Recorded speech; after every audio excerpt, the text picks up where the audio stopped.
Hospital in Washington. He apparently walked in under his own power. At least that's one of the reports we've had. The president was shot in the left side of the chest. His condition is stable. The bullet, according to one report from ABC's Joe Benton, is still in his body. It was under his left arm. We do not know at this time whether or not any surgery has been performed, whether doctors plan to remove it, or just exactly what the situation is there, other than reports from ABC's Vic Radner and some others have indicated that the president is not in any immediate danger. White House spokesman said that doctors were deciding whether not to operate on the president to remove the bullet. And ABC News quoted one of the doctors as saying that one of Reagan's lungs had partially collapsed. Now, we don't know exactly any more about that than that. The doctors, of course, are carrying out a close examination of the president. There's a whole group of them there.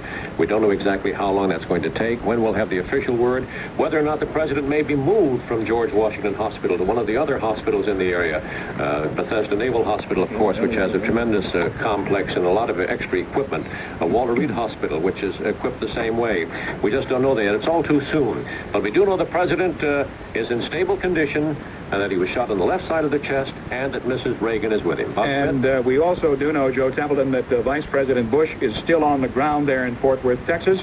He's due to leave in about 15 or 20 minutes. And what kind of a flight time would he have out from there, would you estimate, from Fort Worth? Well, I would think probably it'd be a 4 or 5 hour flight, I would think, Bob, back to Washington. If he leaves about 4:30 or so Eastern time, we would expect him to be in Washington sometime later in the evening. And then by that time, of course, more may be known. We do know a good deal at this point as to what did take place, but as Joe Templeton just said, the man they have in custody is identified as a Mr. Hinckley of Evergreen, Colorado, yeah, a fairly small town apparently, and John Warnock Hinckley Jr., the age given in one of the stories I've seen, Bob, is 22. I don't know how accurate it is. You know, of course, by now that the authorities will be running down to check his background, whether or not he's been in the service, what his fingerprints indicate, and so on and so forth. Yeah, we indicate 22 on one account, 33 on another account, so we'll wait and see the exact identity, which we do have, and the exact motive, which we do not have as of yet. That, of course, is the big unanswered question. What provoked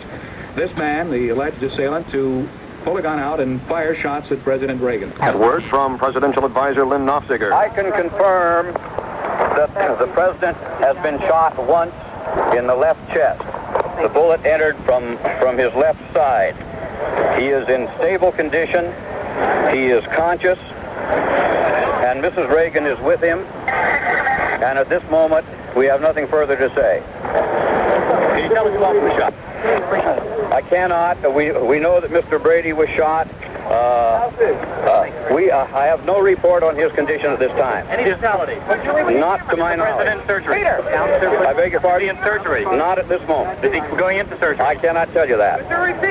He's conscious. Yes, he is conscious. The president is conscious. And it was one wound and One wound in the left chest.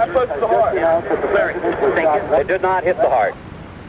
Today's shooting occurred outside the Washington Hilton Hotel as President Reagan was leaving after addressing the AFL-CIO building and construction trade unions. The Secret Service says a white male was arrested after six shots were fired. He's been identified as 22-year-old John Hinckley Jr. of Evergreen, Colorado. Reporters had called the president over to them to ask a question about the situation in Poland when the shooting broke out. This is James Limbach in Washington.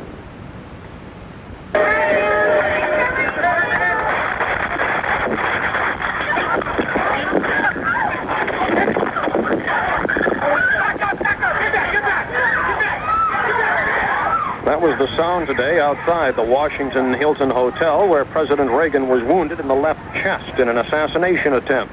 To recap briefly, the Secret Service identifies the suspect as 22-year-old John Warnock Hinckley Jr. of Evergreen, Colorado.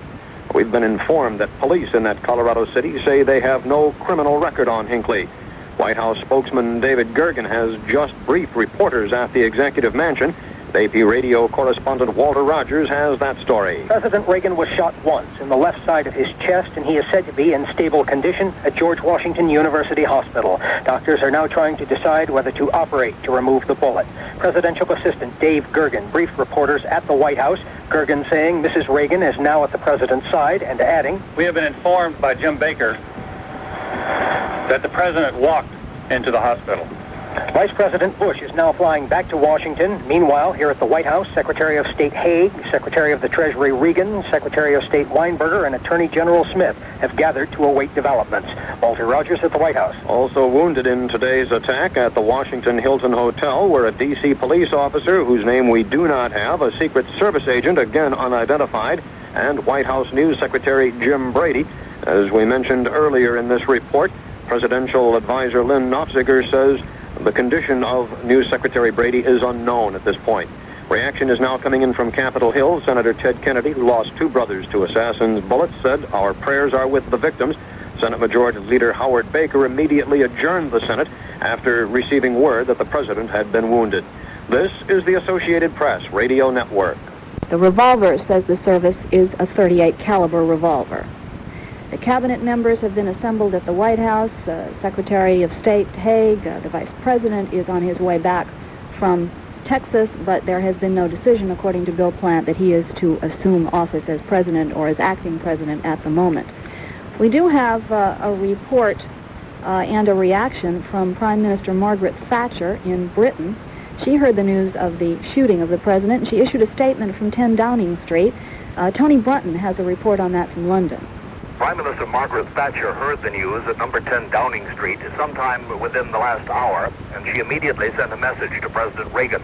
In this message, just released, she said she was shocked to hear of the assassination attempt. She was, she put it, very distressed to learn of the injuries and the wounding, and she prayed that his injuries were not serious, she said. And she also said her thoughts were with Mrs. Reagan and the rest of the family. And finally, this message from Downing Street continues. She says her sympathy goes to members of the staff who were wounded or hit. Tony Broughton, CBS News, London. Continuing our coverage now of the attempted assassination of President Reagan, the shooting of President Reagan, we go now to my colleague Reed Collins, who's been keeping track of it all. Reed? Like you, I have been trying to keep track of it all. It's one of those confusing afternoons that began with what was good news if you were the president, because the White House said at first that he was not hit and was not hurt.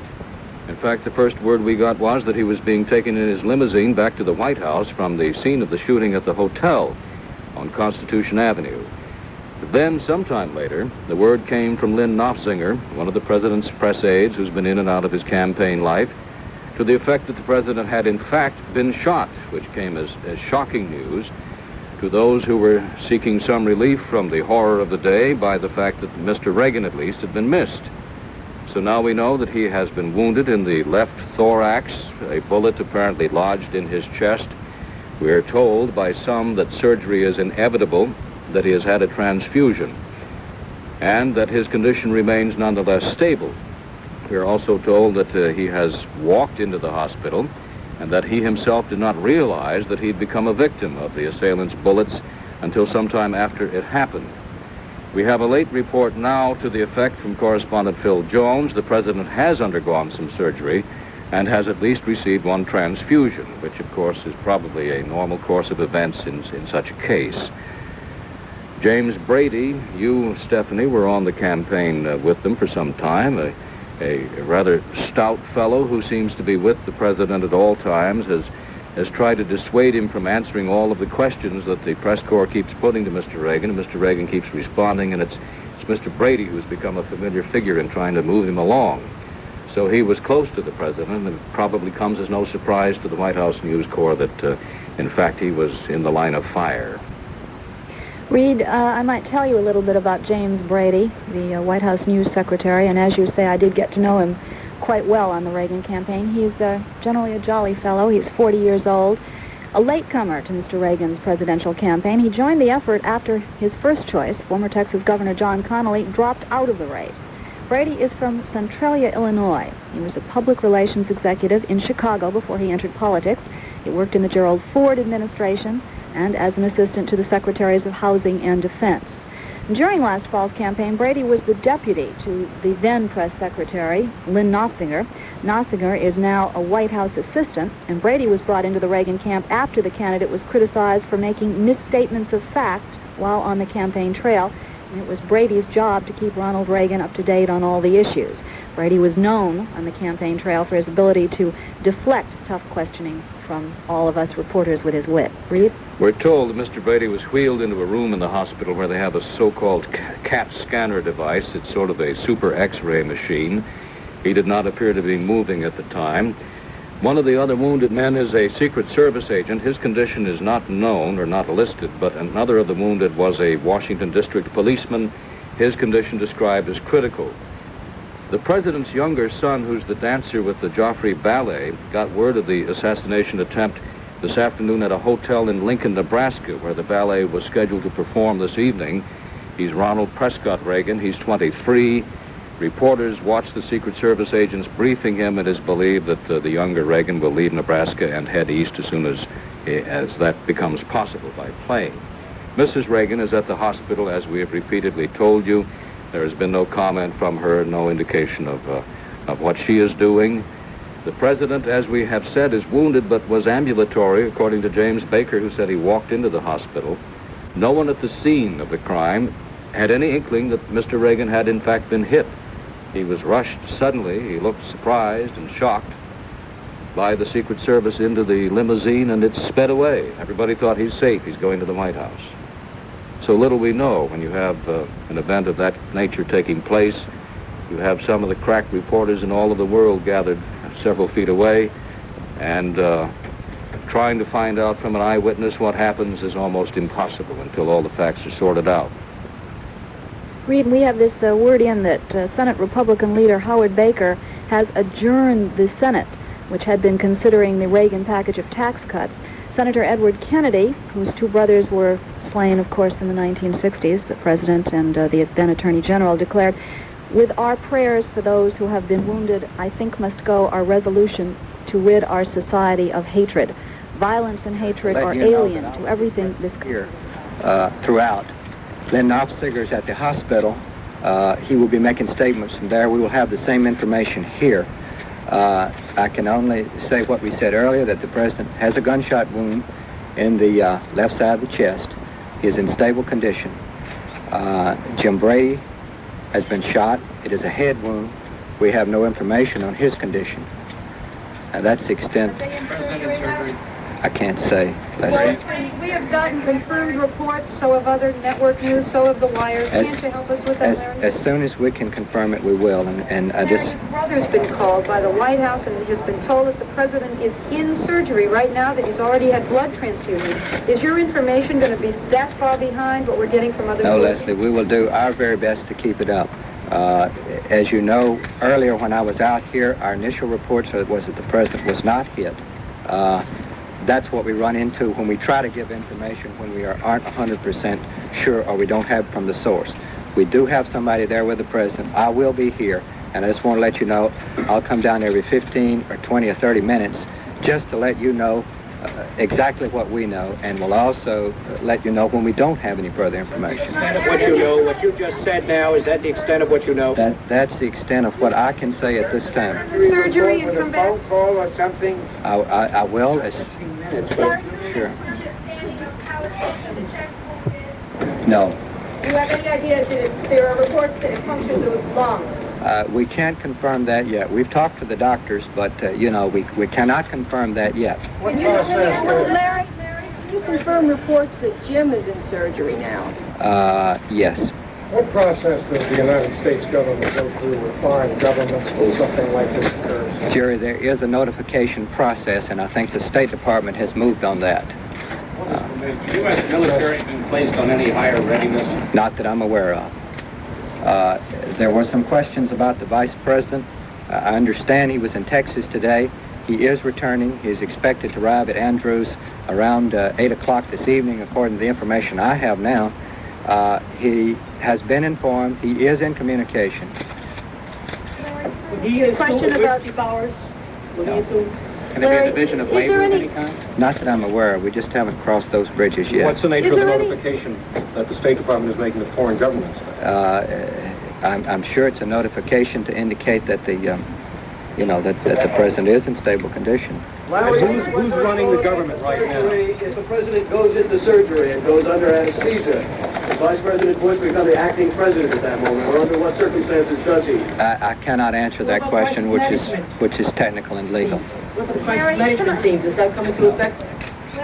What is the consideration in not keeping us more up to date on the president's condition? We know he's in surgery, and no one seems to be able to come out and confirm it. Why the time lag? Leslie, I would assure you there's no reason except we want to be completely sure of our facts. What No matter what can that- sources are confirming it? Well, I'm sorry, I cannot do it from here at this time. What can you tell us about the gunman who's in custody? Absolutely nothing. That would have to come from the Secret Service or the police. Larry, who will be determining the status of the president, whether the vice president should in fact become the acting president? Pardon? Who will be determining the status of the president? I don't know the details on that. I'll let you know shortly. And we understand now Ken Bodie, whom we were trying to reach before, is standing by. Ken? Let's hold Ken Bodie off for a while. Al Haig, the Secretary of State Alexander Haig, is speaking right now. Washington. We have in the Situation Room all of the officials of the cabinet who should be here and ready at this time. We have informed our friends abroad of the situation, the president's condition as we know it, stable, now undergoing surgery, and there are absolutely no alert measures that are necessary at this time or contemplated. Now, if you have some questions, I'd be happy to take Crisis them. management, that put into effect when he arrived? Crisis management is in effect. What are the extent of the president's injuries?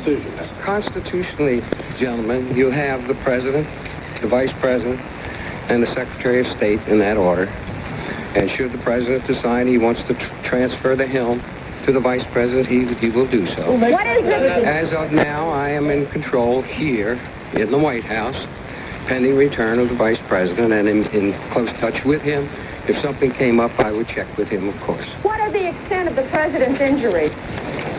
Well, as best we know, he's had one round into his body, in the left side, into the left lung, and there is a surgery underway to remove the round now.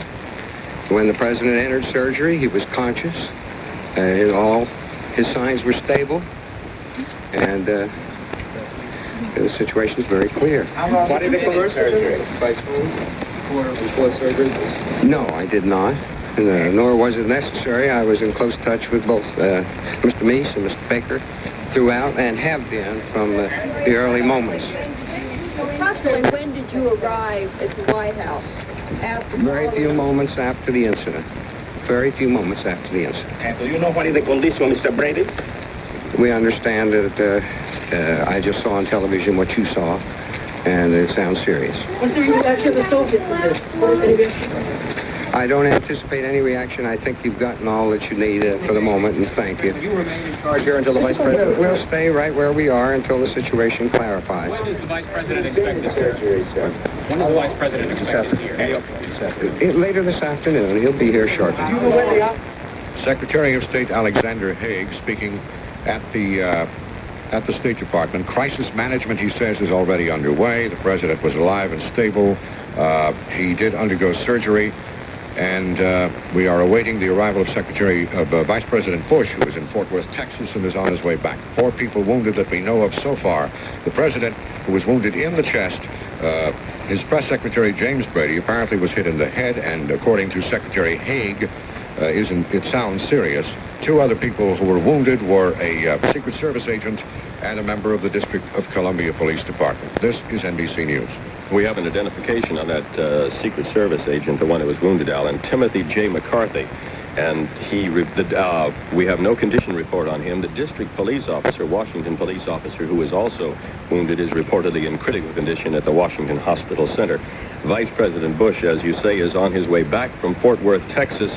The president is in charge of the government, we understand. That is the word from Al Haig and White House aides. However, one of those questions did make a succinct point that if the president is put under anesthesia during that surgery, then the powers of the United States would automatically devolve on the second in command, who in this case is Vice President George Bush. And Bush is in command of crisis management, and so he will be coordinating the various organs of government to deal with this situation. All of this happened 2 hours ago, a little less than 2 hours ago, and it happened very suddenly, as you might expect such things to take place. An attempted assassination, apparently a single gunman, a suspect already taken into custody, John W. Hinckley of Evergreen, Colorado, who apparently has no prior record in that community. 4 people wounded, the President of the United States, his press secretary, Jim Brady, a member of the Secret Service, and a member of the District of Columbia Police Department. All 4 of those wounded apparently by a single gunman who just appeared and started shooting. And there were a total of 6 shots fired. 4 of them found their mark. An eyewitness to that shooting, a television cameraman who was standing nearby filming Reagan as he came out of the Washington Hilton where he had just delivered a speech, said, quote, that the gunman just opened up and started firing. The cameraman says the man just opened up and continued squeezing the trigger. He didn't say anything at all while he was shooting, struck the 4 people. The cameraman conjectured that this man had penetrated the press corps, and indeed, although this may be a question for a later time, there is some question about how a man with a revolver with great Secret Service protection got within 10 feet or so of President Reagan. The president did not apparently know that he was struck at first, although somebody said he winced. He was pushed into the car by the Secret Service aides, and then his political aide, Lynn Nofziger, who gave the world the first confirmation that the president had been wounded, said that when he arrived at George Washington Hospital, the president walked into the hospital under his own power, was chatting with his aides, asked if it is a serious wound. Nofziger said, anytime you are struck in the chest, it is a serious wound. There was some question initially about whether they would operate to take the bullet out. Now we understand they have made that decision. The president is in surgery, and we do not know how serious it is, but before the president was said to be conscious and in stable condition. The president is 70 years old, but he is in excellent physical condition, and the mere fact that he was able to walk into George Washington University Hospital augurs well for his ability to withstand the kind of surgery that is necessary to remove a bullet which entered his left side. Apparently, the most seriously wounded is either the policeman or Mr. Brady, who was seen lying face down on the pavement, the blood coming from a wound in the temple. And as Secretary of State Alexander Haig said a few minutes ago in a live appearance that you heard, it seemed to be serious, and his reference there was to Mr. Brady. Secretary Haig said that crisis management is underway. Vice President Bush, who is head of the crisis management team, is on his way back to Washington from an appearance in Fort Worth, Texas. All the other members of the cabinet, too, we should mention that, of Defense and the Treasury and Interior and the rest of the cabinet members are assembling at George Washington University Hospital, and as is Nancy Reagan. She was there early on with the president at his side while he was still conscious before surgery. You have something late, Alan. Only the 2 of the president's 3 children who live in California were described as being in shock, and that's certainly understandable. Over the shooting of their father in Washington, they are Maureen Reagan, who is out in California, and Michael Reagan, who works for the Southern Pacific Title Company in Santa Ana, California.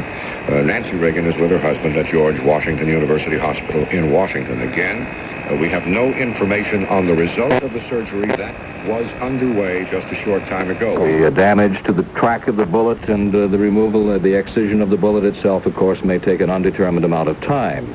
Mr. Reagan's 70 years of age, but as we have said before and has been said and commented upon previously, he keeps himself in good condition, takes good care of himself, and is an athletic and active president at the age of 70. The scene itself was confused by the rain and by the fact that nobody knew what was going on at first. Several bullets were fired as Mr. Reagan left a hotel where he'd given a speech. It was known that 3 people immediately had been felled, one of whom was his press secretary, James Brady, who was wounded in the head, we believe, and his condition is thought to be very serious.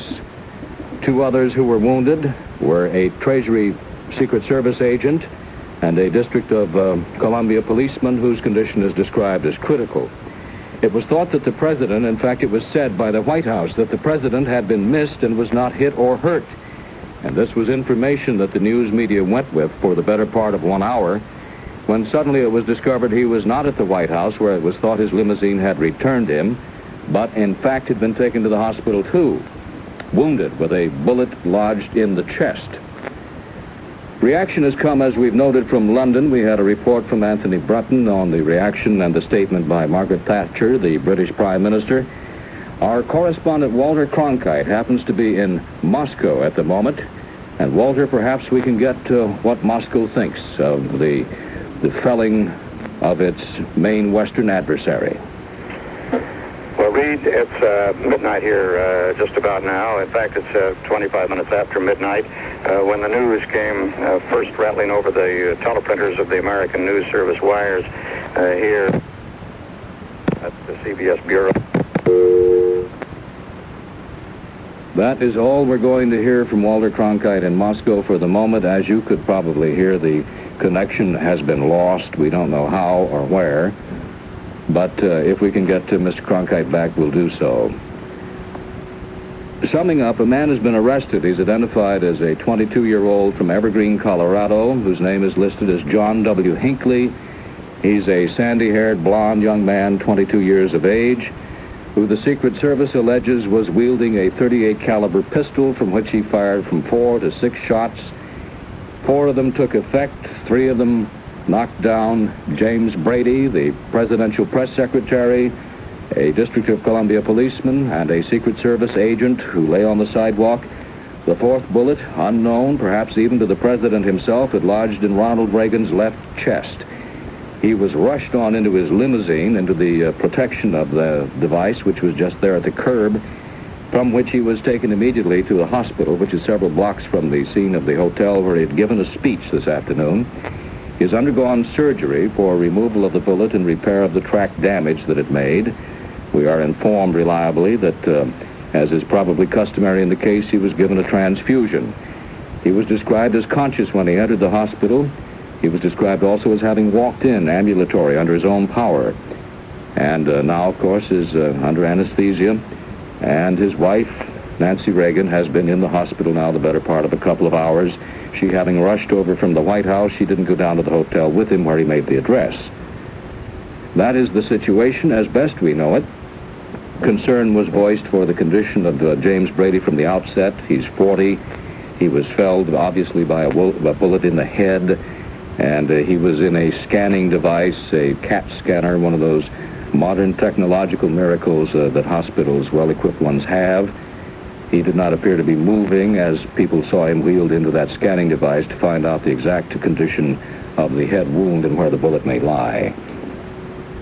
Mr. Reagan has been under surgery, we would gather now, for some time. That's an open-ended situation. Probably you don't know what you find until you get in. And the .38 caliber bullet is said to be somewhere in the thoracic area. It struck nothing critical, but it did apparently nick the left lung and may well have collapsed that, which is, again, not an unusual occurrence. George Bush, the vice president, was in Texas. He was making a series of speeches. He was informed he is now en route aboard an Air Force plane to Andrews Air Force Base, where he'll take up station near or in the White House. The cabinet members and other people who make decisions as to how to, in the interregnum, carry on the business of government has gathered. Secretary of State Haig takes a more commanding position. In the absence of George Bush, it next would fall to him. Should the president be declared or declare himself to be incapacitated. Mr. Reagan, as we say, is in the hospital now, George Washington University Hospital, several blocks from the White House. His wife is with him. He has undergone surgery, or still perhaps maybe undergoing it. There's a recovery room process, of course, after this, which takes some considerable amount of time. We've received no late bulletins, no keeping up with it from the hospital itself. The White House staff has had a difficult time. It was the author of the first information, which was so heartening, that Mr. Reagan had been missed and wasn't hit or hurt. And they went with that for some time. He walked in, he's in stable condition, and we don't know what's going to happen next. What happened next was, as one might guess, was surgery to remove the bullet and repair the damage. The progress of that, the prognosis of this entire afternoon of surprise and horror, isn't known because perhaps no one yet knows it. At least nobody has said. Man's in custody. His background we don't know, except that he is from Colorado, the town of Evergreen, Colorado, and his name is said to be Hinckley. He's young, 22, sandy-haired man of nondescript or at least unknown background.